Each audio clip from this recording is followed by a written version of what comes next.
Kapitulo 2 Versikulo 23. Isa at nang siya'y pumasok uli sa Capernaum pagkaraan ng ilang araw, ay nahayag na siya'y nasa bahay. Dalawa at maraming nagkatipon, ano pat hindi na magkasya, kahit sa pintuan man, at sa kanila'y sinaysay niya ang salita. Tatlo at sila'y nagsidating, na may dalang isang lalaking lumpo sa kanya, na usong ng apat. Apat at nang hindi sila manggakalapit sa kanya dahil sa karamihan, ay kanilang binakbak ang bubungan ng kanyang kinaroroonan, at nang yaoy kanilang masira, ay inihiyugos nila ang higang kinahihigan ng lumpo. 5 At pagkakita ni Jesus sa kanilang pananampalataya ay sinabi sa lumpo, "Anak, ipinatatawad ang iyong mga kasalanan." 6 Na ngunit mayroon dong nangakaupong ilan sa mga eskriba, at nangagbubulay-bilay sa kanilang mga puso. 7 Bakit nagsasalita ang taong ito ng ganito? Siya'y namumusong, sino ang makapagpapatawad ng mga kasalanan kundi isa, ang Diyos lamang.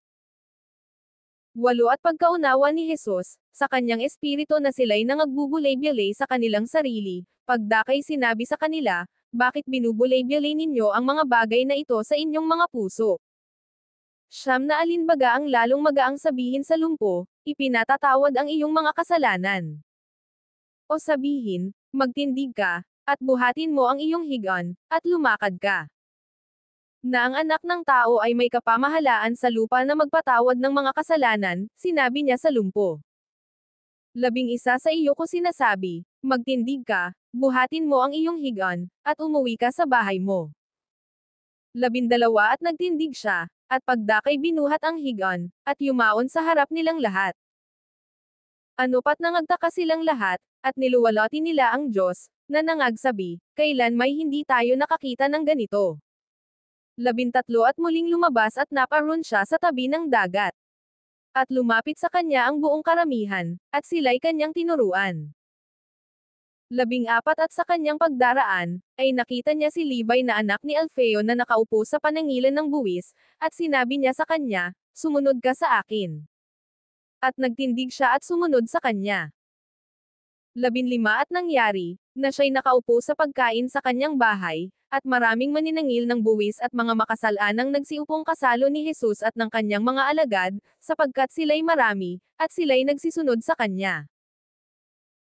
16 At nang makita ng mga eskriba at mga Fariseo, na siya'y kumakaing kasalo ng mga makasalanan at ng mga maninangil ng buwis, ay nagsipagsabi sa kanyang mga alagad, "Ano ito na siya'y kumakain at umiinom na kasalo ng mga maninangil ng buwis at ng mga makasalanan?" 20 Datapwat darating ang mga araw, na aalisin sa kanila ang kasintahang lalaki, at kung magkagayo'y mga gaayuno sila sa araw na yaon. 21 Walang taong nagtatagpi ng matibay na kayo sa damit na luma, sa ibang paraan ang itinagpi ay binabatok ang tinagpian, sa makatuwid bagay ang bago sa luma, at lalong lumalala ang punit. 22 At walang taong nagsisilid ng bagong alak sa mga balat na luma. Sa ibang paraan ay pinupunit ng alak ang mga balat at nabububo ang alak at nasisira ang mga balat, kundi ang alak na bago ay isinisilid sa mga bagong balat. 23 At nangyari, na nagdaraan siya sa mga bakiran ng trigo ng araw ng Sabat. At ang mga alagad niya, samantalang nagsisilakad, ay nagpasimulang nagsikitil ng mga uhay.